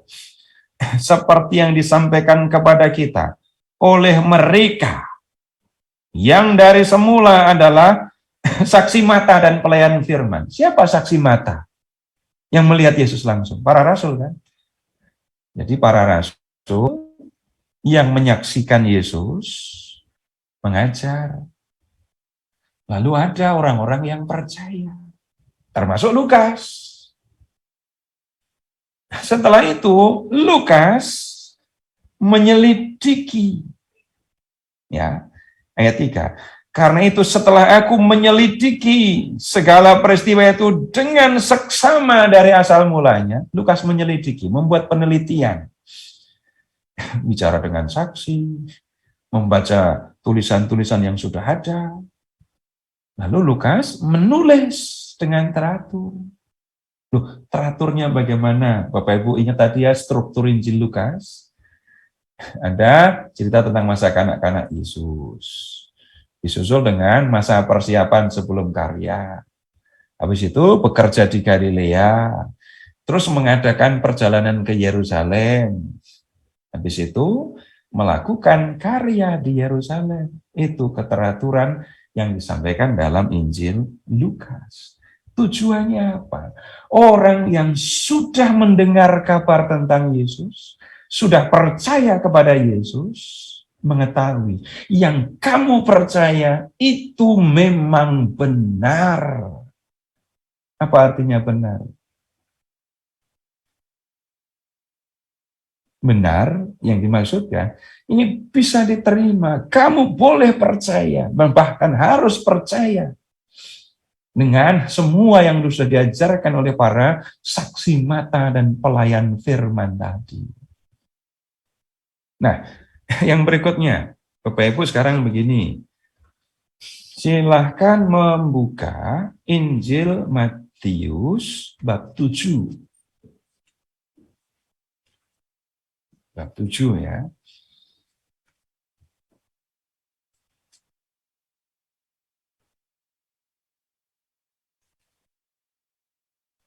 Ayat 24.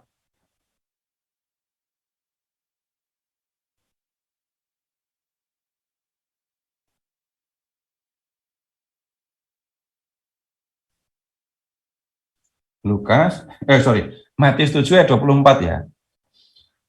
Setiap orang yang mendengar perkataanku ini dan melakukannya, ia sama dengan orang yang bijaksana yang mendirikan rumahnya di atas batu. Kemudian turunlah hujan dan datanglah banjir, lalu angin melanda rumah itu, tetapi rumah itu tidak rubuh sebab didirikan di atas batu.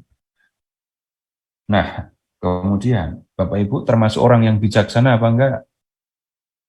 Saya enggak yakin. Emangnya rumah Bapak Ibu ada di atas batu? Enggak. Batu itu bukan batu kali yang ditumpuk loh ya. Bukit batu itu yang dimaksudkan. Sekarang baru buka Injil Lukas bab 6.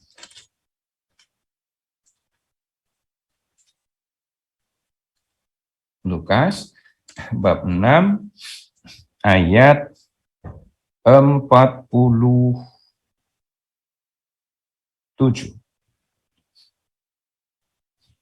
Lukas 6:47. Ini Bapak Ibu buka Alkitabnya nggak pakai ludah kan ya? Kalau membuka Alkitabnya pakai ludah, wah ini Alkitabnya bisa menebal itu nanti. Nah, harus buka kitab sana sini. Udah? Bab 6, Lukas 6:47. Setiap orang yang datang kepadaku dan mendengarkan perkataanku serta melakukannya. 48. Ia sama dengan seorang yang mendirikan rumah. Orang itu menggali dalam-dalam dan meletakkan dasarnya di atas batu. Bandingkan dengan yang Matius. Beda kan? Ya memang beda. Kalau enggak, nanti seperti pertanyaan saya tadi, Bapak Ibu enggak termasuk orang bijaksana. Tapi kalau membaca Lukas, oh iya ini ya, saya begini. Kalau bikin rumah, gali tanah dalam, bikin pondasi batu. Orang yang mendengarkan ucapan perkataan Tuhan Yesus dan mengerjakannya, itu seperti bangunan, seperti rumah yang dibangun di atas dasar yang kuat. Itu maksudnya. Tapi kenapa Lukas kok berbeda? Orang Palestina itu kalau bikin rumah yang bagus memang di atas batu. Kalau tadi kita menemukan Yesus khotbah di tanah datar, ya, bukan pegunungan, Yudea itu pegunungan. Orang wajar kalau mendirikan rumah di atas batu. Lukas ketemunya dengan orang-orang yang mendirikan rumah bukan di atas batu, tapi di atas pondasi yang ditanam. Nah, ada yang bergeser di cara Lukas berbicara. Bapak Ibu pergi ke Kalimantan, pergi ke Papua, malah banyak yang mendirikan rumah nggak pakai batu, tapi kuat. Bukan nggak mendirikan rumah di atas pasir, tapi kuat luar biasa. Sama rumah yang dibangun dengan dasar yang kokoh. Prinsipnya akan sama, tapi bicara kepada orang yang berbeda, kiasannya berbeda. Terus, ini sudah membuktikan Lukas menulis untuk orang yang bukan Yahudi. Tambah lagi, Lukas itu, kalau nanti Bapak Ibu boleh bandingkan Lukas bab 6 ini, Lukas 6:27 dengan Matius bab 5. Bapak Ibu akan melihat kutipan-kutipan Taurat dihilangkan sama Lukas. Kenapa? Itu bukti Lukas menulis bukan untuk orang Yahudi, tapi orang yang tidak punya latar belakang Yahudi. Nah, kalau saya bicara kepada Bapak Ibu, ya saya bicara kiasan, kutipan, ayat-ayat, itu yang sering diomongkan orang Katolik, nyambung. Kalau saya ambil kutipan yang jarang dikutip di dalam gereja Katolik, nggak akan ketemu. Begitu cara berbicara. Nah, Bapak Ibu, kalau mendengar atau belajar yang seperti ini, Bapak Ibu nggak usah khawatir tentang katanya firman Tuhan. Kok begini? Katanya Matius, Markus, Lukas itu firman Tuhan. Kok satu dengan yang lain beda? Minggu depan aja ya kita diskusi itu ya. Ya, udah malam ini cukup sekian dulu. Lagi seru, Pak. Ya, baik. Seru Pak, memang betul. Baik, jadi pengajaran pada malam hari ini cukup sampai di sini ya Pak ya. Tapi masih ada pertanyaan lagi, boleh Pak? Nah, boleh, asal saya jangan ditinggal pergi, nanti saya ngomong sendiri, lainnya pada leave. Ya, silahkan, boleh. Sebentar Pak. Ya, tadi ada pertanyaan. Atau Bro Ikna? Ya, Bro Ikna Bu. mau gantian? Ya, siap. Silakan Bro Ikna. Ini ada pertanyaan dari Bu Endang ya. Pada saat menampakkan diri, apakah wajah Yesus berubah karena banyak yang tidak mengenal kalau itu Yesus? Contoh 2 orang yang perjalanan ke Emmaus. Terima kasih. Oh, kayaknya kita perlu diskusikan khusus ini. Jadi sengsara dan kematian dan kebangkitan Yesus gitu ya. Ini harus diskusi khusus ini. Jadi Yesus itu mengalami kebangkitan badan atau kebangkitan mayat gitu ya. Yesus setelah bangkit itu jadi orang lagi atau bagaimana? Itu kalau baru hari ketiga Yesus jalan Yerusalem Emmaus itu 11 kilo ya. 3 hari yang lalu kaki Yesus dipaku itu jalannya jinjit atau biasa aja? Itu nanti harus diskusi khusus ini. Ya, sabar, nggak semua bisa didiskusikan sekali pertemuan. Nah, kalau semua saya omongkan sekarang, terus besok saya ngomong apa nanti? Ya, baik, pertanyaannya ternyata harus didiskusikan untuk pertemuan berikut, Ibu. Jadi, pada waktunya akan terjawab nanti. Ya. Oke, baik Pak. Terima kasih. Ya, jadi ya, terima kasih Bapak Ibu semua. Kita akhiri kembali ke Bu Linda.